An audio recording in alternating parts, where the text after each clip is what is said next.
Welcome to another episode of Holistic Health Habits, the podcast where we explore the latest trends, innovations, and insights in holistic health and wellness. I'm your host, Sarani Fernando. Today, we're speaking with Dr. Peter Brukner, a world-renowned Australian sports medicine clinician and researcher, and he's also the chairperson of Defeat Diabetes, an organization committed to reversing type 2 diabetes through lifestyle changes and holistic health practices.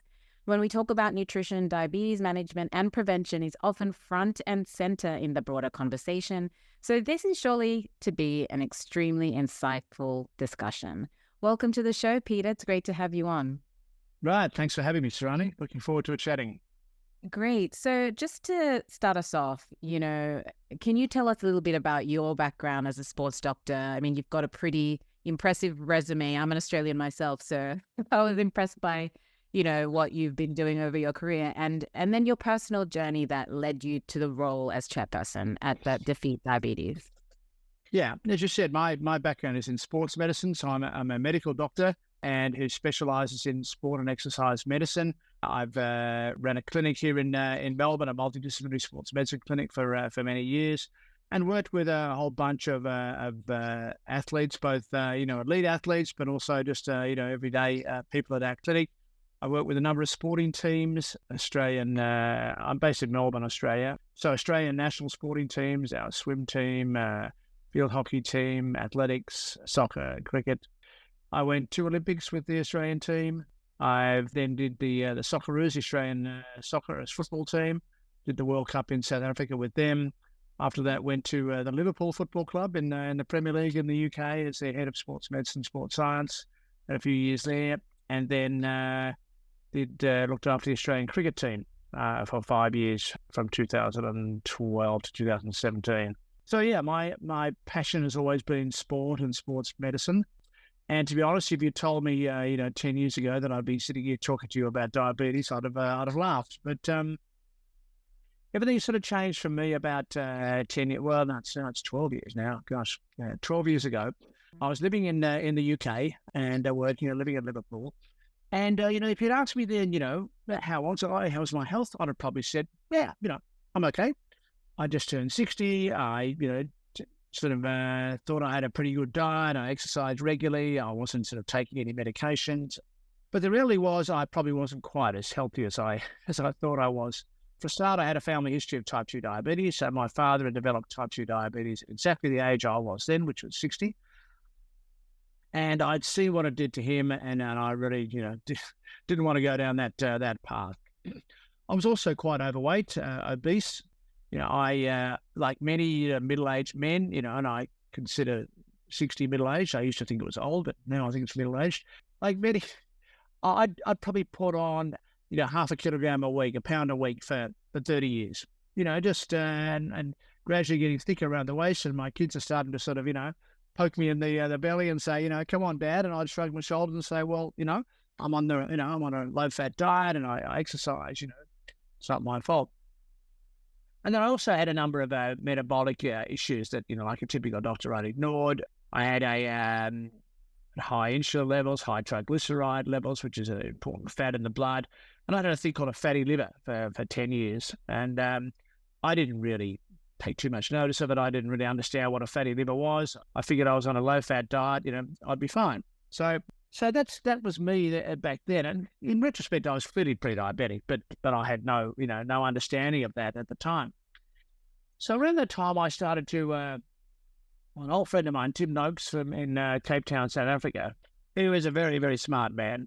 And he sort of came out and suggested that it wasn't fat that was the problem. It was actually sugar and carbohydrates that were the problem, and that we actually had it all wrong, had the dietary guidelines all wrong for the last sort of 50 years. And he'd changed his diet to a low-carb diet and reversed his type 2 diabetes and so on. And when I heard this, I thought, oh, Tim, really, you've lost the plot this time. I mean, don't be ridiculous.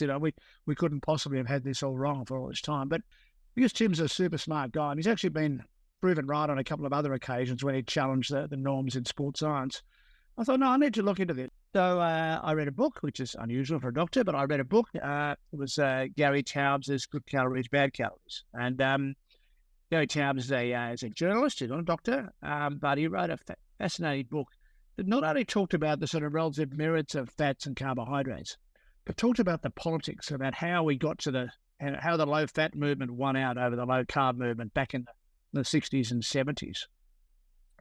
And I remember reading this book and finding it quite disturbing.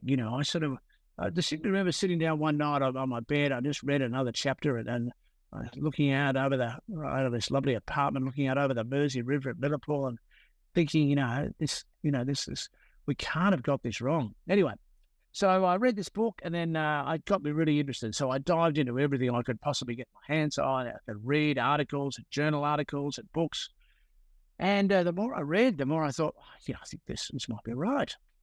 So I thought, well, I'm a scientist, okay, so I need to do a research study. I need to look into this. But as a scientist, I also know that, a study with an n=1 is a waste of time, except when the one is you. So I decided it was time for an n=1 experiment on myself. I would try 3 months on a low-carb diet and see what happened. So on day one, I got my bloods taken and I weighed myself, and then I embarked on this 3 months of a pretty strict low-carb diet. So I stopped eating all sugary foods, all carbohydrates, so no potatoes, pasta, rice, cereals, and so on. The only fruit I had was berries, and no fruit juice, nothing like that. So pretty strict. What I replaced that with was probably the way that my grandparents had eaten, just real food, so meat, fish, eggs, the cholesterol, dairy, all that saturated fat, all these, lots of vegetables. And as I said, the only fruit I had was berries. So what happened? To cut a long story short, I started to lose weight pretty much straight away. I started to feel a lot more energetic. I slept better. My exercise improved. My concentration improved. And at the end of the 3 months, I'd lost 13 kilograms in 13 weeks, despite never being hungry, eating as much as I wanted to eat. In fact, the more fat I ate, the more fat I lost. And then I did my bloods, and all my metabolic issues had resolved. My fatty liver that I'd had for 10 years, back to normal. Triglycerides normal, insulin normal. It was just blew me away. And so in the space of 3 months, I'd completely reversed all my metabolic health issues. The one downside was that I needed a new wardrobe because I couldn't fit into any of my clothes. But I figured that was a small price to pay for good health. So that really sort of was such an eye-opener for me. I couldn't believe it, and my friends and family couldn't believe it either. I guess when something like that happens, Sarani, that you've got two choices. You can either just sort of keep it to yourself, although it was hard because everyone would come up to me and say, "Gosh, what have you done? You're completely different."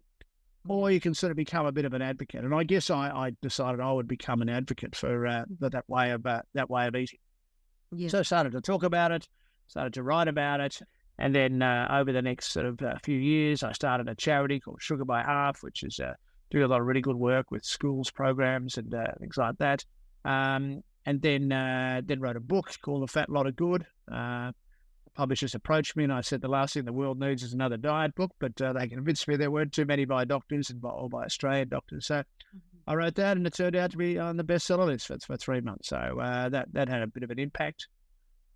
And then all along, really, that the elephant in the room was always type 2 diabetes. It's I believe it's a single biggest health issue in my country and probably in the Western world as well. And two things. I couldn't understand why there wasn't more concern about it, and why I wasn't sort of jumping up and down wanting to do something about type 2 diabetes. And then secondly, why, when we knew that there was a very good solution to type 2 diabetes, that people weren't promulgating it. So first of all, why wasn't it a big deal? I've got a theory on that. My theory is that people don't die of diabetes. That's the problem. I know it sounds very sort of bizarre, but the problem is that diabetes causes, a lot of complications, and that's the things people die of. It's the most common cause of blindness, the most common cause of amputations, the most common cause of kidney disease, of kidney transplants. It's associated with most cases of heart attacks and cardiovascular disease. It's closely associated with Alzheimer's. Alzheimer's is called type 3 diabetes, such as the close association. And so they're the things that people focus on instead of the root cause, which is type 2 diabetes. So it just gets ignored in the medical system. And then, it was very clear to me from evidence from studies in both the UK and the US that, a low carbohydrate diet is very effective in putting type 2 diabetes into remission, which makes sense because type 2 diabetes is a disease of carbohydrate intolerance. So as my kids would say, duh, you don't give them carbohydrate. I mean, you don't give alcoholics alcohol. You don't give, people with celiac disease gluten. I mean, if you take away the carbohydrates, you solve the problem. You put the diabetes into remission. And there was good evidence, in the diabetes.co.uk trials, in the Verta trials in the US, good evidence that it worked. And so I thought, well, we needed a program for Australians that they can do. And initially, we talked to the UK people about maybe licensing their program. We bit the bullet, and my COVID project was to put together a program called Defeat Diabetes. I partnered with a fellow sports medicine doctor, Paul Mason, who's very prominent in the low-carb world, and a dietitian called Nicole Moore. And we put together like a 13-part program full of videos, of articles, of meal plans, of recipes, of cooking demonstrations, and so on. And initially that was an app, and now it's both an app and a web-based program. And we have a really active Facebook group of members. It's a subscription model, so you pay a very small amount to cover in theory, to cover our costs. We haven't quite covered our costs yet, but and you pay a subscription which amounts to about a cup of coffee every fortnight. Coffee is very expensive these days in Melbourne. We've had over 10,000 people do that program. Now that sounds like a lot, but when you've got probably 2 million people in the country with type 2 diabetes, it's still a long way to go. And our target is 100,000 people. And the results of the program have been astonishing, really. Well, a bit similar to the published results from overseas, but we've done a number of surveys of our members, which is not strict science. I agree, but that shows that more than half of them have put their diabetes or their HbA1c level, which is the test we use to determine diabetes, back into the non-diabetic range. So they've gone from being diabetic range to non-diabetic range, and nearly all of them have improved their glucose control. They've lost weight. They've got off a lot of their medications. But as I said, that's really only surveys of our members. What we have done is commissioned a university here in Melbourne, La Trobe University, to conduct a proper trial into the efficacy of our program. We've had a PhD student working on that for the last couple of years, and we recruited 100 people with type 2 diabetes through their general practitioners. Their GP would then get them started on the program and then monitor them for the next 12 months. And we have our 3 months results, which we're just submitting for publication now. And similarly, they show more than 50% of people are no longer in the diabetic range, and a lot of other benefits as well. So, it's not a surprise to us, but it just confirms that the program works. So we're excited on the one stage because it clearly is very effective, but frustrated that it's very slow to take up. And, we still have a lot of opposition from both within the medical profession and the dietetics profession who don't believe in it. And, doctors are always looking for drugs and surgery and so on, rather than simple measures like diet and exercise. So it's a bit frustrating. Sometimes I think, I'm bashing my head against a brick wall, or we're wasting our time. And then you get an email from someone saying, look, you've changed my life. I no longer have type 2 diabetes and so on. So you think, we'll keep going. So that was a very long-winded reply. No, definitely a great summary, a great overview of that. And so many questions were going through my head. I mean, the first one, which I find is really interesting, is that you're a medical doctor, the profession of health. And we talk about this a lot, like where Western medicine, the study of medicine, it's often, focused on the drugs, and it's not, there's a disconnect with the nutrition aspect, whereas that's a huge part of, health and well-being.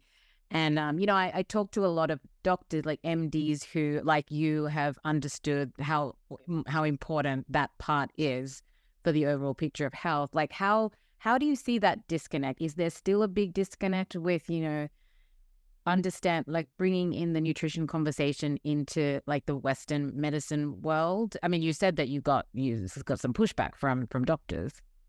I think, to be fair, it's not so much the doctor's fault. I mean, you stay in your comfort zone, and our comfort zone as doctors is drugs and surgery. That's what we're taught, and that's what we grew up believing. That's medicine, yeah. That's right. And, we get no teaching on nutrition, no teaching on exercise. I didn't have a single lecture on nutrition in my 6 years of medical course. Now, that was a long time ago, but I don't think things have improved that much. So the pharmaceutical companies have way too much influence over medicine. They fund all the research, they fund all the conferences, they fund all the education. And so naturally, the bias is towards pharmaceuticals. There is no money in nutrition. That's the problem. Right. And, and yet, the effects are dramatic. So we really need a complete, sort of 180-degree turnaround. It's, look, sometimes I get encouraged and then a lot of young doctors in particular are more interested in the sort of holistic approach. But, it's still very frustrating that, I give lots of talks and everyone says, yeah, but, nothing ever sort of happens. So it's going to take some time, I think, for the medical profession to sort of turn itself around. And as I said, money talks, and there's a lot more money in pharmaceuticals than there is in nutrition. But the results are just so dramatic. And it's not just diabetes. There's a whole range of chronic disease that is improved by, there's evidence recently about mental health, issues being dramatically improved with diet and so on. So there's a whole range of different things. We're actually doing another study at the moment looking at the effect of diet on osteoarthritis. And because that's an inflammatory condition, and we believe that diet reduces, proper anti-inflammatory diet will reduce that inflammation. And we're getting really encouraging results from that. We'll hopefully publish that data next year. But, all the studies show that if you can reduce inflammation with diet, and that's basically by removing sugars and processed foods and so on, and getting back to a real food diet, you can dramatically increase virtually every chronic disease there is. But it's getting that message out there and countering the messages from the pharmaceutical industry. That's a challenge for us. I mean, definitely. I mean, bit about my background and the context of me having this discussion is that, like, I'm a journalist. I studied science. I studied actually medical science. So the pre-med, a lot of my previous, classmates are now doctors. And I do remember actually in that medical science, there was one module, nutrition module, and I found it so hard. It was so much biochemistry. It was just like, it wasn't like very tangible sort of stuff. But yeah, like I think that covering the industry, you really understand a lot of like what goes on and, the money that's in it, funding the studies. Of course, there's lots of natural products and food and remedies, natural things that we have been using for years, thousands of years, but unless there's evidence, unless there's a statistically significant large clinical trial, then it just gets pushed to the side. And it's like, well, it hasn't been proven, but you need money to prove a study, and no one's going to fund a study on, some spice or some, some nutrition study. So it's hard. It's hard. Very challenging. So, we just need to keep talking to people and keep getting the word out there. And the best advocates are our patients. The patients are educating their doctors. You get the classic case of someone goes to their doctor and the doctor says, "Oh, look, I've got bad news for you. You've got type 2 diabetes. Here are some drugs, and come back in 3 months." And the patient goes away and reads up, gets on Dr. Google and reads up all about a low-carb diet, gets on a low-carb diet, puts their diabetes into remission, goes back to the doctor in 3 months, and the doctor says, "Oh, that's great. Those drugs have done a fantastic job." And patient says, "No, I threw that prescription in the bin. I've been on a low-carb diet." And the doctor, change the subject. Because they're not comfortable. It's very confronting for the medical profession to be sort of confronted with this fact that diet works when they don't understand diet. They don't understand low carb. They don't understand, it's not a hard concept, but anyway, they don't understand that. So, your natural reaction is to get sort of very defensive and just, change the subject and so on, rather than, saying, well, that's interesting. Now tell me more about that, or, why would that have happened, and so on. So, anyway,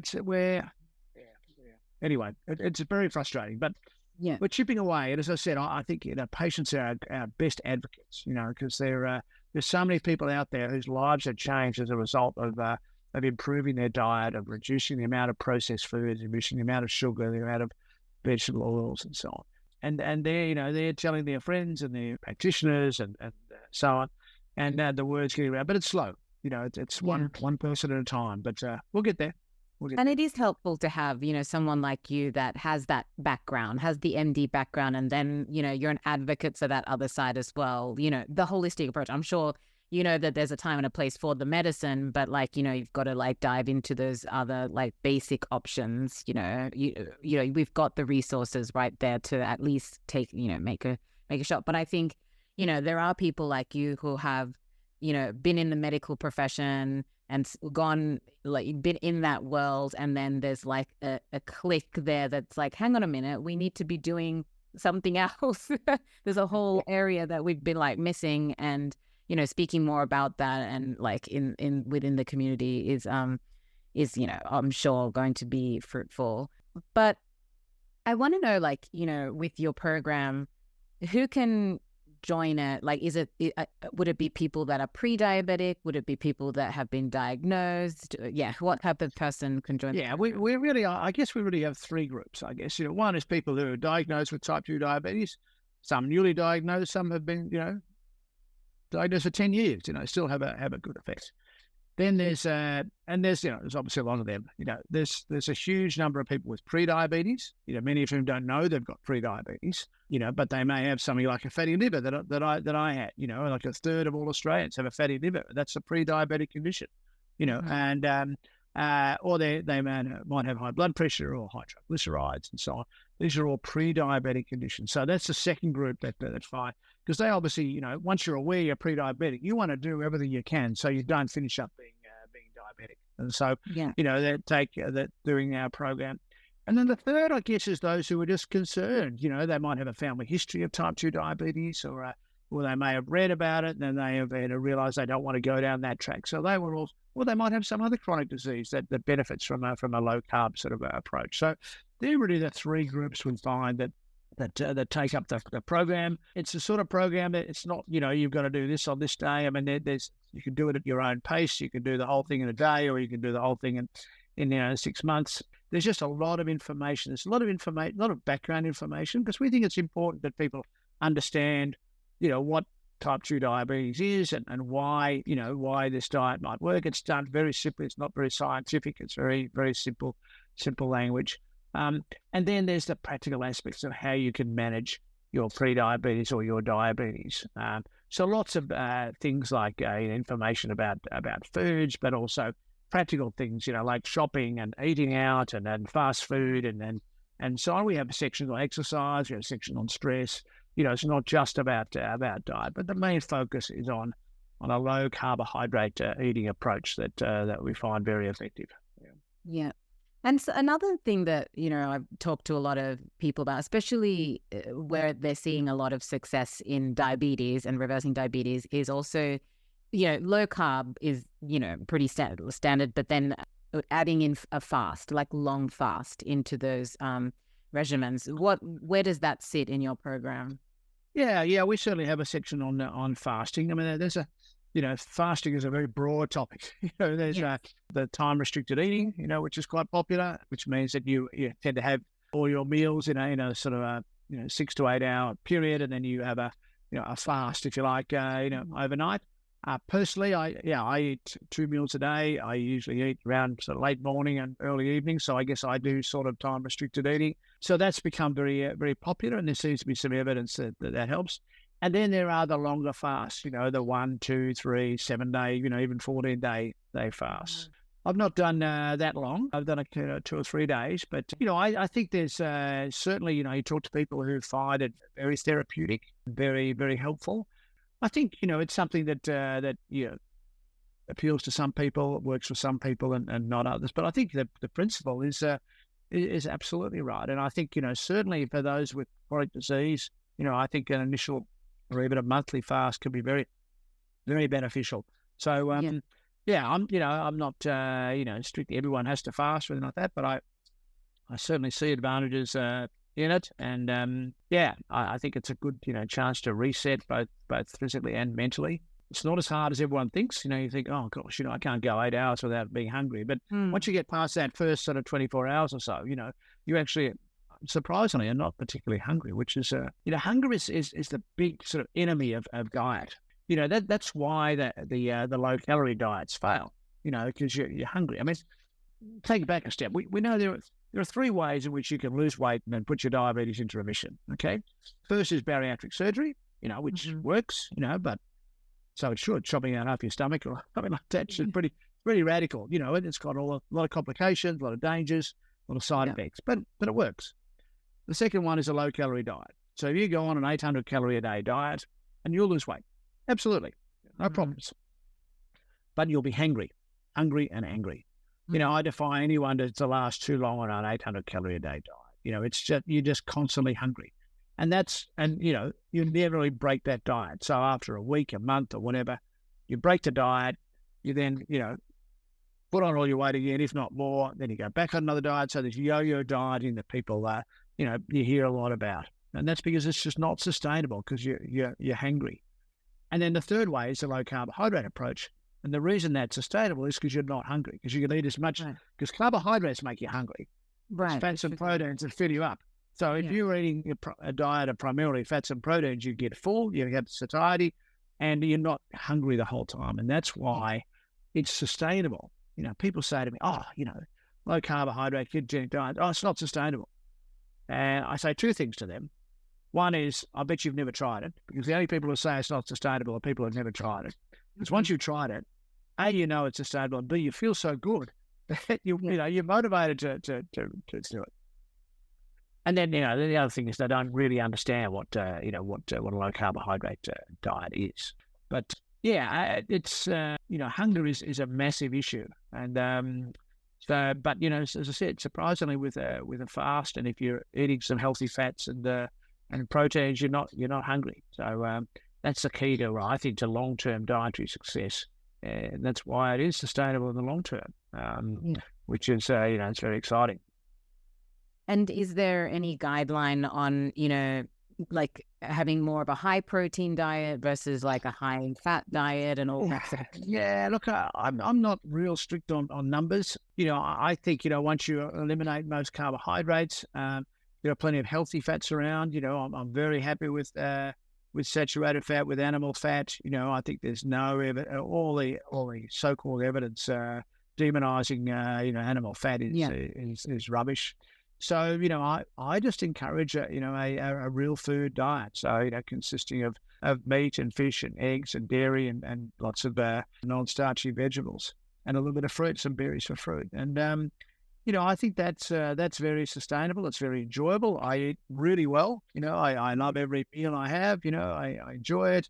Later on this morning, I'll probably have some eggs and avocado and bacon and so on. That'll keep me going till early evening, and I'll have some meat or fish and some vegetables. I mean, you can eat really well. I mean, people say, it must be so hard, and I said, honestly, it's not hard at all. It's a pleasure eating that way. It really is. And I guess you just once you educate yourself on like what you need, you kind of eyeball your plate, and you're getting like what you need, and you're not overdoing it with the carbs.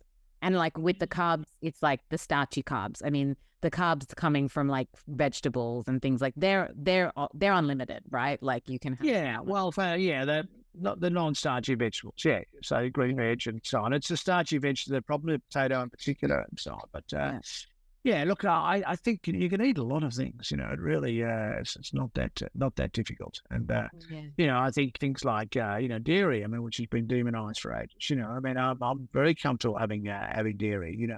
It's got a whole lot of nutrients in it and so on. So I don't think it's difficult at all. I think protein is certainly important, particularly as you get older. I think you need really good, plenty of protein and good sources of protein, which really probably mainly means animal protein. It's a lot better source of protein than vegetable protein. I mean, you can get adequate amounts of protein from vegetables, but really the high quality protein is from animals. And are we talking like the amino acids that you get from animal protein?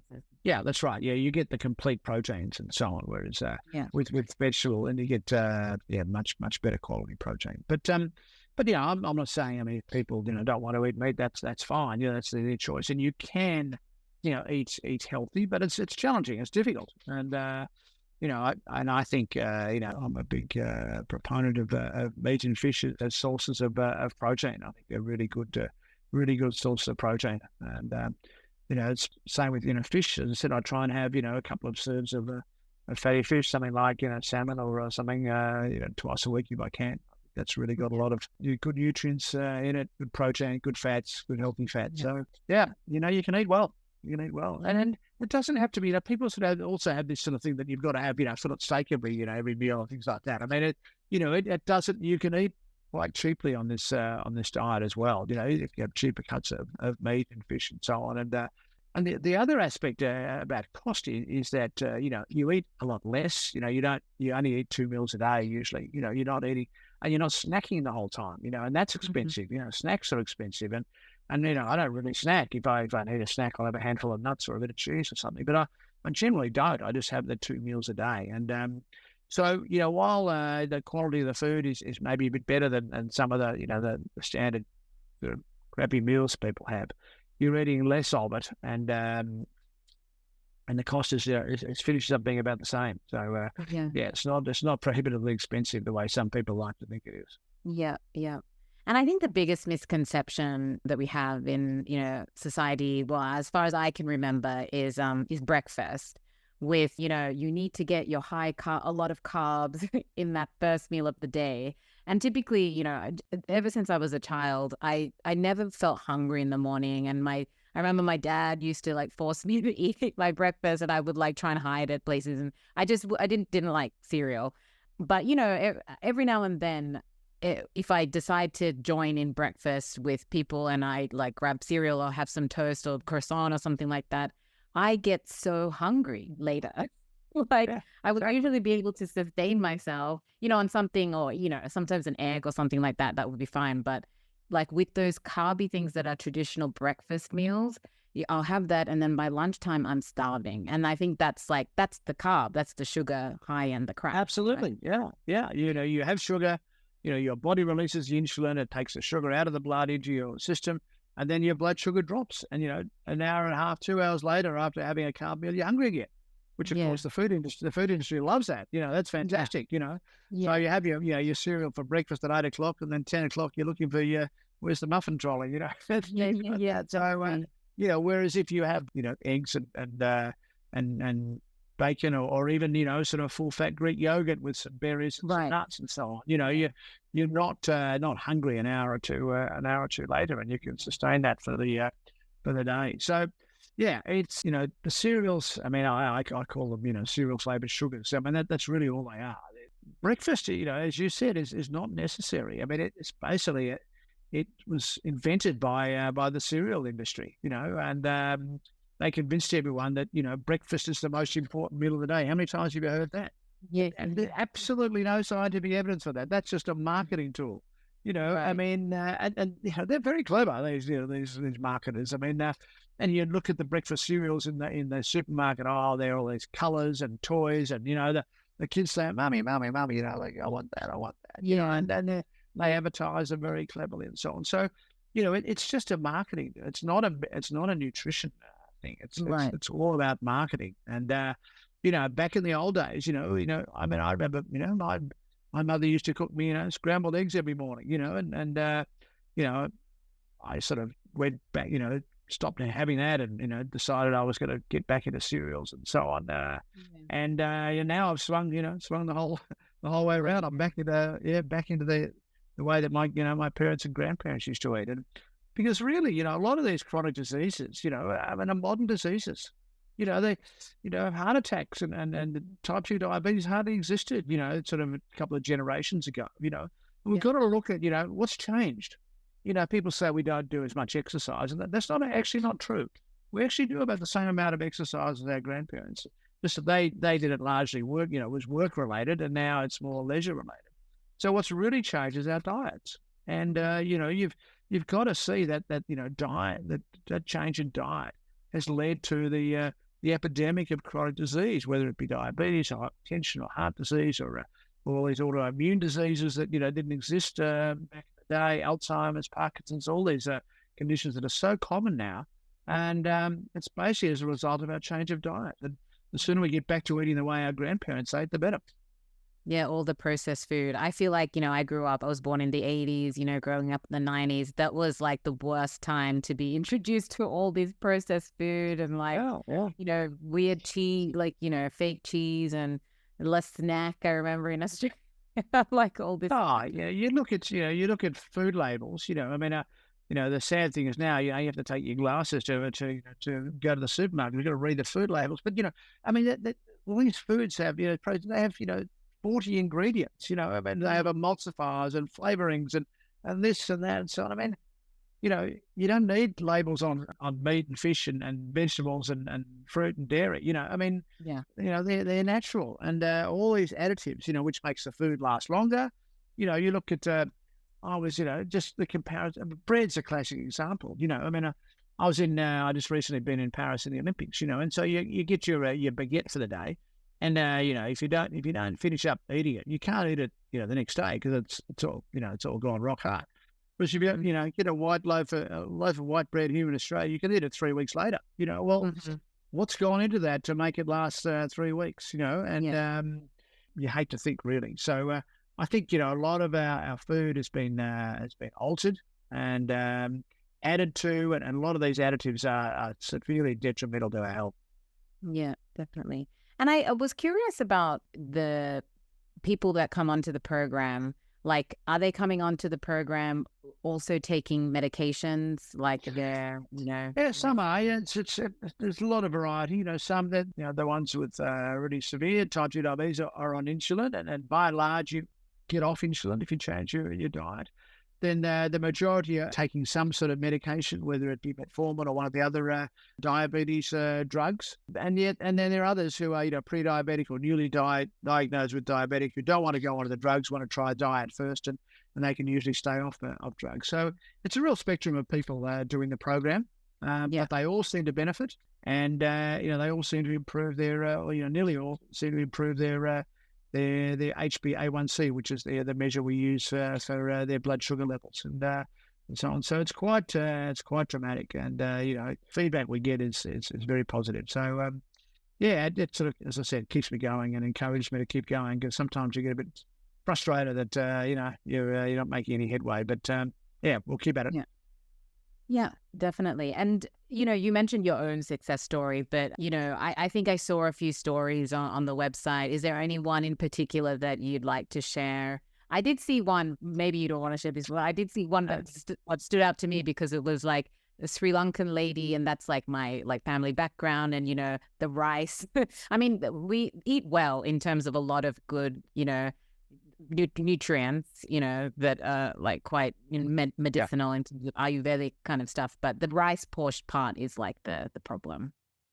Yeah, but look, I think most Asian countries, their bodies have adapted well to eating rice, and it's really only since the sort of the fast food has sort of invaded Asia that the epidemic of obesity and type 2 diabetes has happened. I mean, there's supposed to be 100 million diabetics now in China, and then there's a McDonald's on every corner, and so I think the traditional diets are, even though some of them have what we would regard as quite high levels of carbohydrate, like the bodies have adapted well to that. It's really the sort of the sugar and the processed food that has invaded the countries, if you like, and led to the health problems and the obesity issues in the Asian countries. So I wouldn't tell Asian people not to eat rice, but they should avoid the processed food. That's a problem. Yeah, and I know that they like their sugar. And my Sri Lankan grandma, adding like 4 teaspoons of sugar to her tea. I think that's not helpful. Oh, no, that probably is not a great idea. No, it's funny, isn't it? I mean, you can actually, people sort of say, "Oh, I've got a sweet tooth," or they love the taste of it. I mean, your taste buds actually change. I mean, if you stop having tea and you add sugar in your tea or your coffee and so on, I mean, for the first week or so, you don't really enjoy the tea or the coffee, but after a while, you get your taste buds do change. Now, if I have something that I would not have considered that sweet, in the old days, and now it just tastes so sweet because you're just not used to. And one of the problems is that the food industry has got us addicted to sweetness. And if we're not eating sugar, we're eating artificial sweeteners or whatever, which are probably just almost. So we've got to sort of wean yourself off this sweetness thing, and that's an important factor, I think. Yeah. Well, my grandma did live until she was 94, almost 95. So it was okay. Must have been the other stuff she was putting in her food. But right. great. Well, we've come to the end of the discussion. Is there any final words that you want to get out there for people who have high blood sugar, might be thinking about joining the program, just ways to get started if they're not ready to try? Yeah, look, just go to our website. There's a no obligation free trial. So, you don't have to, there's plenty of information on there, but it's a 14-day free trial. So you don't have to sign up or pay any money. It's very cheap anyway. But just go and have a look around the website, have a look at some of the information there. And, I think you'll find it pretty helpful. So, we have a pretty high rate of people who start the free trial who go on to the program because they find it very, very helpful. So, defeatdiabetes.com.au is the website. Give it a go, and it'll be the best decision you ever made. Okay, great. Well, thank you so much, Peter. This has been a great, insightful discussion. I'm sure our listeners have gained a lot from it. For those who want to learn more about Peter Brukner and Defeat Diabetes, be sure to visit their website at www.defeatdiabetes.com.au. And this can be a global thing, you don't have to be in Australia. No, absolutely. No. You'll hear a bit about Vegemite, but apart from that, it's pretty universal. Yeah. Okay, great. So visit that website and you can find out more and get that free trial. And to our listeners, don't forget to subscribe to Holistic Health Habits for more episodes featuring experts in the field. Until next time, I'm Sarani Fernando. Take care and stay healthy.